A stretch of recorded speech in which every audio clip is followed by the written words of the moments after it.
Hey everyone, welcome back to Automation. So today is a fun day because I'm going to be creating the hottest of hot hatches, the hottest, spiciest hot hatch that I can possibly create. We'll see how this goes. The first thing we should do is define what a hot hatch even is, so I've got Wikipedia to give us some answers. First off, the obvious hatch is hatchback, so the car has to be a hatchback, and they tend to be front-wheel drive and possibly all-wheel drive based on this. Some common examples, we've got a GR Yaris, Civic Type R, and a Golf GTI. Although, I mean, yeah. Classic examples would be like the old GTIs. I can definitely get behind that. Renault 5 Turbo, that's a cool car. Ford Escort RS Cosworth, definitely would drive one of these if I had the opportunity. Okay, Audi S3, the ones that are here are not particularly good, but European ones definitely better. And a Mercedes-Benz A-Class, the 45 AMG, yeah, I guess it counts, although, I don't know. Something that's common with a lot of these cars is front engine, front or all-wheel drive, and the big one, turbos. So yeah, let's consider that for this build. But let's be real honest, everybody knows that the hottest hot hatch that has ever been created is the Bugo, which is a Yugo, but on steroids in this case. Absolutely ridiculous steroids. So automation will let us kind of narrow things down a little bit for those criteria. We have hatchback, which is the most important part, so that's what I'm going for. The year doesn't particularly matter. A hot hatch can be any year. My own personal definition of a hot hatch, I'm thinking of stuff like the Ford Focus RS, or even ST, the Fiesta ST, those would be some more American versions of those cars. Something like the Golf R would be a hot hatch for sure. They don't have to be two-door, they can be four-door as well, although I think two-door is hotter. If you really want to stretch the definition a little bit, you can consider stuff like the Subaru WRX STI back when they used to do hatches as a hot hatch, although that's almost a wagon. Alright, here we go. This is my starting point. I believe this is based on a 206 or 207 European cars, not exactly my forte, but it doesn't matter because it's time to hotten it up just a little bit. Before we get into that, I just wanted to shout out my join button memberships. It's basically my Patreon, although I don't have an actual Patreon except on YouTube. If you want some perks, be sure to check it out. There are quite a few people who have been there consistently over the years, and if you're a V8 tier, which is $5 a month, then I'll be shouting out your name at the end of every automation BeamNG video, which is, yeah, for some people it's been years, literally 36 months plus for some. But I'm grateful to all my members. This is the best way to support me if you're looking to do that directly, and yeah, I would appreciate it a lot. Recently I did add an i4 tier, which is $1 a month, just as an entry-level thing, and it gets you some fancy stuff in the comments and on streams, and you also get a role in my Discord if your YouTube is connected to Discord, so yeah, check it out. Thanks. Back into the build. So hot hatches tend to be based on just pedestrian cars, but again, hottened up a little bit. I gotta come up with a better way to say that. Powered up, maybe? We got more power under the hood. We got a usually manual transmission. We got wider wheels, maybe even fender flares, like a graphics package. Okay, there's a lot of stuff that we can do. With that in mind, I'm just going to start slapping some stuff on this car and we'll see what happens. So there is definitely a debate in our community on Discord about which of these is the best for handling. Definitely depends on what kind of car you have and how good you are at suspension tuning. Based on the game's own parameters, the double wishbone is more sporty, and that's what I'm going to end up going with. We have a lot of options for the rear end because we're not going to be powered back here. We could go just semi-trailing arm or something like that, kind of have it lag behind. Torsion beam might be a decent option as well, but obviously double wishbone or multi-link or whatever are more sporty. Selecting torsion beam will limit all trims to front wheel drive. Yeah, I don't mind. That's going to be good. Unless we decide to do a Group B homologation version of this thing, in which case I'm going to have to clone it. New engine. Alright, so yeah, we have some options for this. My gut thing is transverse inline 4 turbo because that's what I just feel like doing today. But let's make it aluminum. Let's make it a little bit interesting. 2 liters is probably more than enough for this car. You know what? Let's do a weird thing. Let's do 1.7 liters. No particular reason. There you go. That's exactly 1.7 liters, 1700 cc's. And hopefully it'll rev up a little bit because I put the stroke down. Yeah, it doesn't need to be too crazy. At the end of the day, this engine is not going to make that much power. It is just a regular car. Let's go dual overhead cam because that's fun. 4 valves per cylinder, and we'll make the heads out of aluminum as well. Very expensive engine for an economy car, but that's why it's the hot version. Forged internals will probably be enough for this. Balance shafts or harmonic dampener, I don't know, probably balance shafts, and then we'll just kind of have to see what else it needs. Let's do VTEC. It already says it has VTEC on there. I'm just straight up copying Honda at this point. Turbo, single turbo is all we can do on this one. Let's just go boost control. We won't go for the full smart boost, but everything else is probably fine. I want to try rolling with a standard geometry ball bearing turbo to see what kind of power we can make with that. If not, I mean, I can always go twin scroll or whatever. Injection, let's do direct injection, just single. It doesn't have to be that crazy with maybe a variable. Oh, no, that doesn't look right. There we go. Mid intake, it's going to be enough. I just figure having ITBs is probably too much for this car, so that's why I'm going single. And we could go for something like this, but it's not going to make that much difference at the end of the day in this power build. I'm going to go premium fuel, and everything else should be okay. Oh wow, that's actually good power right off the line. No tweaks at all. Instantly 233.8 horsepower. A little bit of restriction on the exhaust. Everything else looks good. I'm going to hit it with an AI tune for power, and we'll see what happens. 280 with a little bit of compressor restriction. That's actually not bad. There is a bit of turbo lag here. You can see we go from to oh goodness, and then it sort of levels off a little bit. But that's not bad, actually. I'm just gonna, I think all I have to really do here is just tweak this a little bit and we'll probably be fine. So we can get more power, but it does come at the cost of any sort of low end at all. I can increase this setting here, the turbine exducer size. Yeah, okay, apparently I never passed kindergarten. Let's, I'll show you what I'm talking about. Basically, if I increase this, then we lose all bottom end power. We gain a little bit of top end, but it doesn't quite make up for it. So I think that's why the AI tune did a bit of sacrificing. We're down to maybe somewhere around here-ish, a little bit higher, maybe just a little bit shy of 300 horsepower, and we still have some bottom end. So I think that's probably good. 6,900 RPM. And an 8,000 horsepower, or not 8,000 horsepower, but an 8,000 RPM red line. Not bad. Everything here looks good except a little bit of valve float because this thing hates me, but it's okay. You can fix that pretty easily. And then turn down the overdrive and we should be pretty much set. So at the end of the day, that's 295.8 horsepower and 373.4 newton meters of torque. That is very spicy. I think that's going to be good in this hatchback sandwich. Okay, so this body does have a few options, including a 4-door variant and also a covered window van variant. I'm not going to go with those. I think the straight up coupe is the better option with the hatch. Let's see what we can do in terms of morphing. It looks like we can get, oh, a little bit of width out of it. I like that. This body actually has a ton of modification, including changing the entire belt line, which is just kind of nuts. I don't think I've ever seen an automation car that lets me go that far, but I'm very pleased about it. We can also take the entire roof and lower it if I want to, and I think I'm going to. A crushed 206, but a different vehicle in its entirety with my own design. Okay, paint is important, but I'm going to skip it. Let's go all the way straight to drivetrain, front wheel drive, and there's our boy hanging out. I did put mufflers on it, but they are straight through all the way, and it does have catalytic converters, or at least one. So yeah, it's semi-street legal. Manual, let's do a 5-speed. Actually, let's do 6 speeds. I'm going to do a geared LSD, and that should hopefully clean things up a little bit in terms of traction. It does have a lot of power, nearly 300 horsepower. That's a lot. It's going to be hard to contend with that on skinny tires, which is why immediately I'm going sports compound and put some width on it, maybe 225s on the front and the back. Give it a little bit of offset. I know everybody loves fitment, so there you go.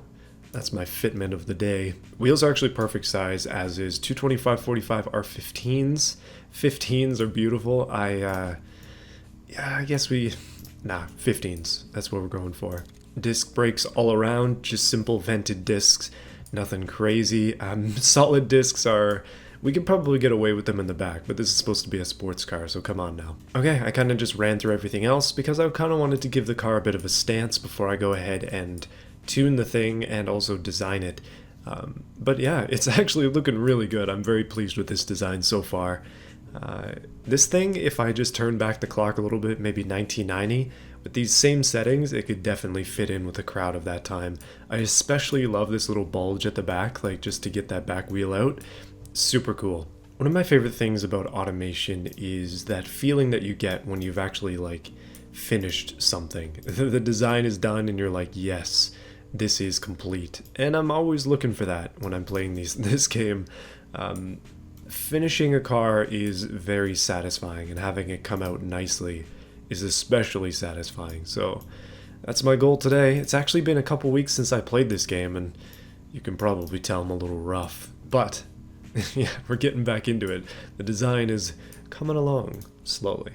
So I've gone for a double tipped exhaust just because I think that looks really cool, and I'm gonna paint it glossy plastic. It doesn't quite look right. Yeah, I've gone for like a matte-ish black paint. No shine, no gloss, just a dark colored paint. That'll hopefully make this thing look decent. Now, I do like black trim on cars, but I understand that some people really love chrome and things. It's all up to your interpretation. Just have fun. That's really it. Man, this is such a rounded back end that I have a lot of options in terms of rear end design, including one of the things I've been thinking about is how am I going to do a wing? Because we have hatchback aero here, although it doesn't quite fit this, at least not naturally. That could be cool. That could be quite cool, actually. I got to thicken it up, though. Oh yeah, that is actually quite good.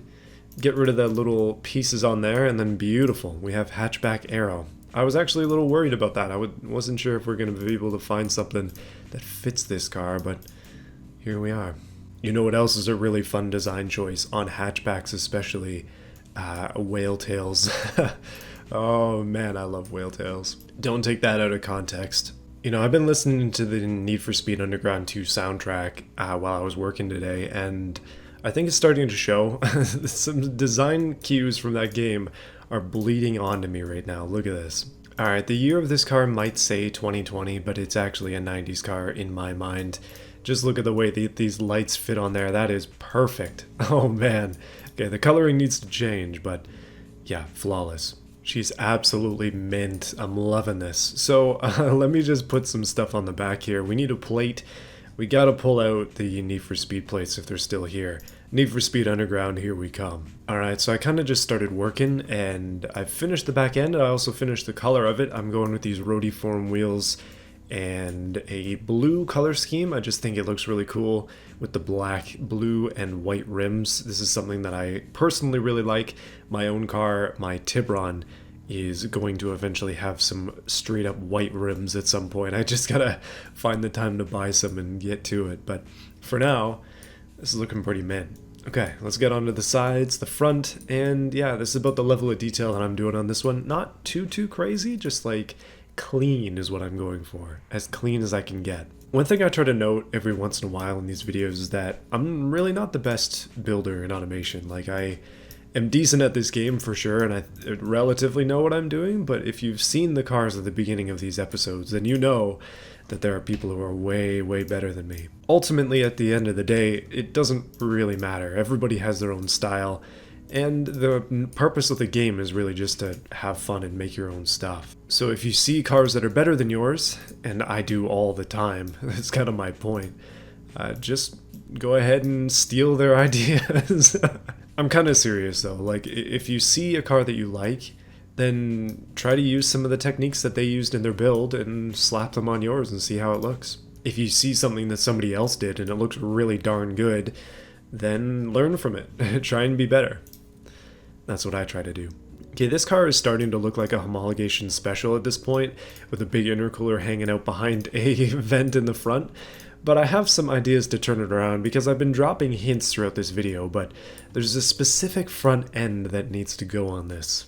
Yeah, the Bugo front end works on every single car, and I cannot stop putting it on stuff. This car right here is, for all intents and purposes, another Bugo. A different one. A different timeline, perhaps? I'm gonna have to write this one into the lore.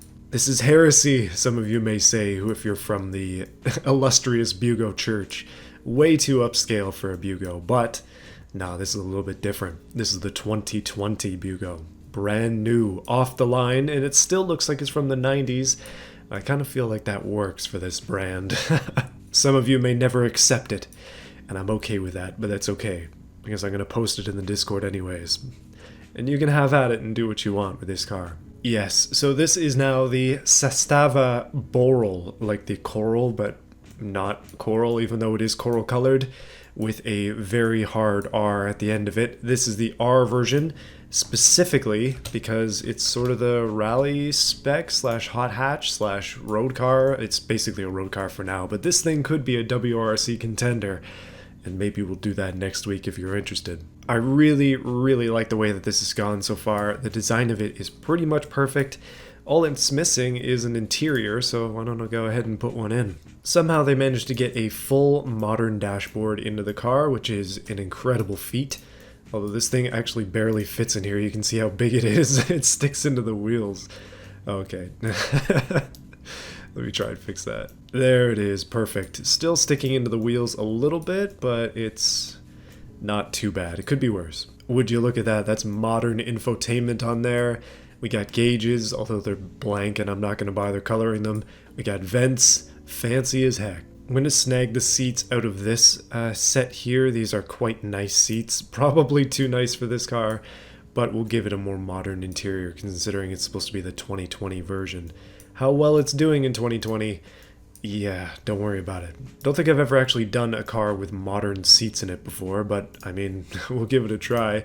Taking a look at some of these options though, you got some fancy stuff in here. Okay, I just went and colored the seats completely black, so they kind of blend into the car a little bit nicer.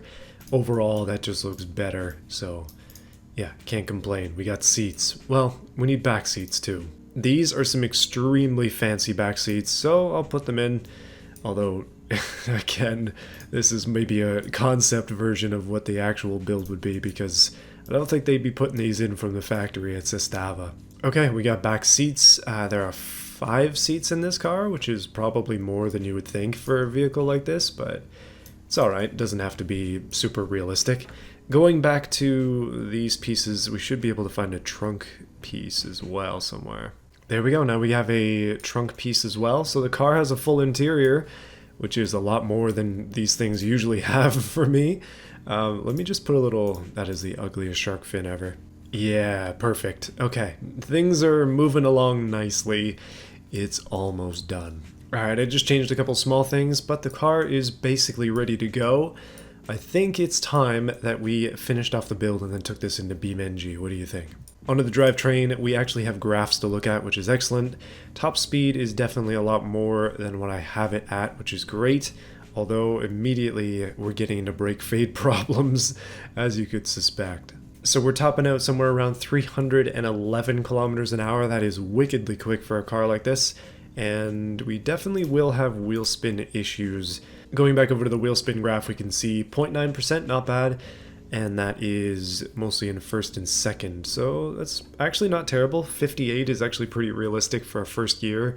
We could probably even shorten that up a little bit, just a touch. Sometimes the gearing in this is a little bit too long, but that should be decent. Tires and grip, I really do like the look of the 225, so I'm not going to do anything else with that. It's just going to stay where it is, and this is a decent setup anyways. Brakes, okay, well, so brakes need to be larger, that's fine. It's mostly just the fronts, it seems, that are not getting enough grip, so we'll rock it all the way up to 300 mil. That is huge, that's 12-inch brakes. And maybe put up the force a little bit to compensate. I just want it to actually stop. We do have ABS, we do have traction control, and I can turn those things off, but that should help. And I'm just going to increase the size of these a little bit, and maybe turn down the rear force as well. Just, yeah, it's a decent way to get rid of brake fade is have bigger brakes, but less force. Yeah, brakes are definitely overkill for a car of this weight, but I think it'll be fine. Wing angles, we do have a wing on the back and a wing on the front. We are making uplift on the front and a tiny bit of downforce on the back. I do have it set to be semi-clad, but if we turn down the front wing angle, we should be able to make a little bit more downforce on the back. Although the front is actually kind of more important on this car because it is front wheel drive. That being said, let me turn this down. Okay, now we're making both uplift, and if we turn this up, the front actually gets a tiny bit of downforce. There's no way to win here. Actually, no, there is a way to win here because that has solved my problems. Rear downforce, very slightly low on the uplift at the front, so it's not a big deal. Neutral aero is going to be fine for this car. Interior, I've already kind of done this stuff up. Safety, same deal. Suspension, same deal. And I think that that's it. It is pretty light, and I think it's going to be pretty darn fast in BeamNG. 295 horses. How fast do you think this thing's going to go? Well, you're about to find out. Alright, so I'm here in Italy, and we're with the Sestiva Coral R, or Boral as I'm calling it. Everything has to start with a B. Basically, I think it's time that we smash some drifting and stuff with this front-wheel drive car around the docks. And I just thought Italy would be a fun place to go. I haven't been on this map in BeamNG for a while. This car actually looks really, really good from the front.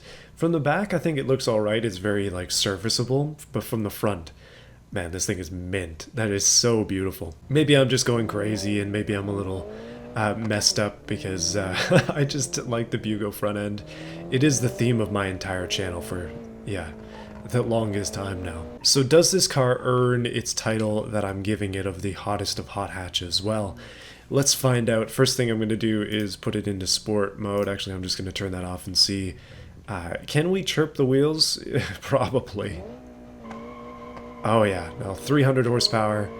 We have no issues braking traction. Easy power through third gear too. Turbo's fine. Suspension setup untested, but the gearing actually seems to be pretty good on this car in my just quick running of it. It also crashes pretty well with a driver like me. It does hesitate off the line a little bit. It could use a little bit more low end. It's all up top with the power curve. But like I said, I'm actually going to post this one in the Discord for sure. I've already exported it to force myself to do this. Oh, Italy is an issue. Yeah, I'm every tourist ever. But like I said before I rudely interrupted myself there, I am going to post this car. So if you want to mess around with it, feel free to do so. Yeah, it does have some mods, so you'll need the latest version of automation. And other than that, enjoy. So all-out speed is definitely not this car's biggest forte. And actually, it would probably be best if I shifted around 7,000 RPM with this, or I guess that's pretty much the end of the rev range anyways. Oh my goodness, that blow-off sound. This is a small front-wheel drive car, but at the end of the day, it definitely is a hot hatch, at least by my definition, and Wikipedia too. Getting up to some decent speed on these streets, oh my goodness, I can't hold it together. That's 120 and I was rounding those corners fairly easily. Just out of curiosity, I'm just going to hammer it and not worry about the consequences. There goes the back seat. That's 190. Okay. It was 190 for a little bit there. Alright, let's run up over to this area here. We're basically leaving town, which is a good thing, but I do want to do it in a certain way. Mostly by jumping this. Except I suck. Okay, cancel all my previous ideas. I'm basically just back in the city. Yeah, let's go for a little bit of a touristy drive here and talk about some more ideas that I have. So what I need to know is, does this Boral R deserve the hottest of hot hatches award, or am I gonna have to do this again and come up with something even hotter? I know you know deep down in your heart that the Bugo is the truest of all hot hatches, but this comes pretty darn close. Oh man, she screams, just listen to it.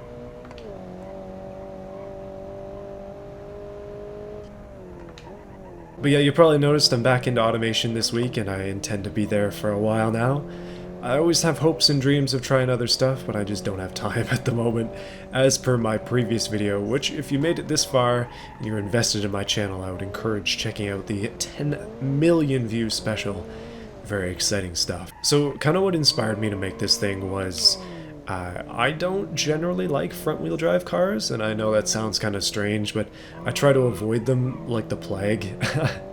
My very first front-wheel drive car was my Tibron, which I bought, I guess it was last year, or maybe the year before that. I've had it for a while now. Yeah, I think it actually has been almost 2 years since I bought that car. But it is my project car, and at the moment I'm not in a position to make any financial risks and buy a different project car, so if I'm gonna do any car modifying, it's gonna be on that car. And a big part of me is like, man, but it's front-wheel drive, is it worth it? It's a Tibron, it doesn't have that much power, it doesn't have that much really going for it. The aftermarket is very small for those cars unless you're importing everything from Korea. I'm very much past the heyday of Tibron modification, at least in North America, but I don't really mind. I think I can make something out of it anyways. At the end of the day, I have to be content with what I have, and I feel like making little builds like this kind of bring me to that, where my car is basically this color, and these rims in all white is pretty much what I want to do. I'm thinking this summer, if I get some time, which I hopefully will, I'm gonna modify the exhaust on that car and film it and show you guys some of my welding and some of my fabrication abilities, which are not amazing, but good enough for a really crappy free exhaust on that thing, just to liven it up a little bit, make it more interesting. And then I'm still hunting for some decent rims. I like OEM rims, and I seem to like the Veloster ones specifically, but 18s are too big for my car, so I'm trying to find a good set of 17s. Then we're going to do some stuff to it. I'm going to replace the door cards with aluminum parts. I'm going to gut most of the interior except for the things that kind of need to be there. Seats I'm going to change, and then we're going to take it for ice racing next winter, and hopefully some more events the year after that.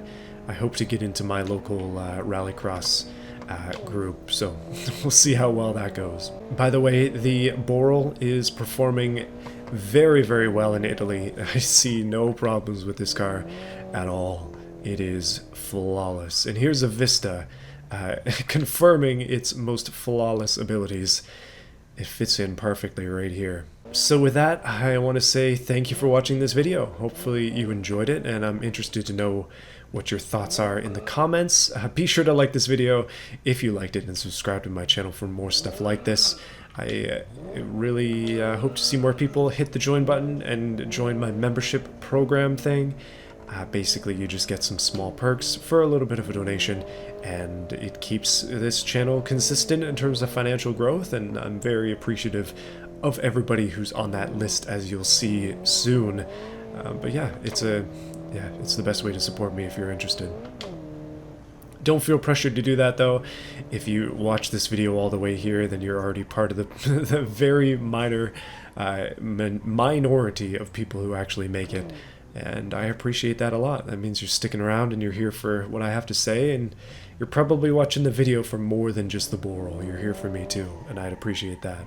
At the end of the day, that's really all I want, is for me to be able to play anything and for people to stick around. So, let's get to that point. I'll see you guys again next time.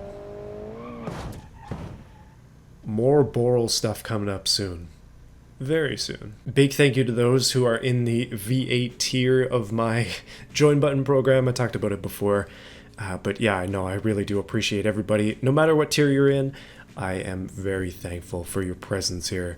Especially those who have been here for a long time. And in descending order of oldest to newest member, let's go for it. We got Overlord, QT Bear QT, Terry01, J Pope, Davis Heister, Sinlab, Trevor Cousin, Goofy Plays, Phoenix Shark, Mancini Country, Shadow Jasper, Baja Blast, Badger, and I Look Ven, or Vul Heim Milk. Oh man, I screwed that up badly. Apologies in advance, I'll get it next time. Maybe. Actually, that's not even true, because that was based on the last update. Things are a little bit different if we go by total member time. But yeah, Overlord 40 months, QT Bear 38, Terria 1 37 months. SynLab 22. Oh man, just like crazy long time. It's been a while, but yeah. By the way, I'm planning on getting back into SnowRunner. I want to do a SnowRunner video. I've got so many ideas, so many things, and you guys make it possible. I'll see you again next time. More stuff coming up soon.